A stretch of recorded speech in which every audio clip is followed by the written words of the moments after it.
જૂનાગઢ જિલ્લાના માળિયાહાટીના તાલુકાના ખોરાસા ગીસ ગામે સ્માર્ટ મીટર લગાવવાના મુદ્દે ગ્રામજનો અને વીજ વિભાગ વચ્ચે તણાવભરી સ્થિતિ સર્જાઈ હતી। સ્માર્ટ મીટરનો વિરોધ કરતા ગામ લોકોએ ભારે હોબાળો મચાવ્યો હતો અને પોતાની રજૂઆતો ઉગ્ર રીતે વ્યક્ત કરી હતી। ઘટનાની જાણ થતાં જ જિલ્લા ભાજપ પ્રમુખ ચંદુભાઈ મકવાણા તેમજ આમ આદમી પાર્ટીના પિયુષ પરમાર સ્થળ પર પહોંચ્યા હતા।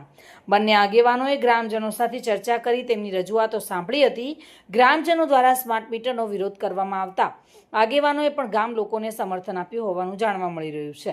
વિરોધ વચ્ચે વીજ કનેક્શન કાપી નાખવામાં આવ્યા હોવાના આક્ષેપ થતા હતા, પરંતુ અંતે ચર્ચા અને રજૂઆતો બાદ કાપી નાખેલા વીજ કનેક્શન ફરી શરૂ કરવામાં આવ્યા હતા। સ્માર્ટ મીટર મુદ્દે સર્જાયેલા આ વિવાદને લઈને સમગ્ર પંથકમાં ચર્ચાનો માહોલ જોવા મળી રહ્યો છે, જ્યારે ગ્રામજનોમાં આગામી સમયમાં પણ પોતાની માંગણીઓ અંગે અડગ રહેવાના સંકેતો આપી રહ્યા છે।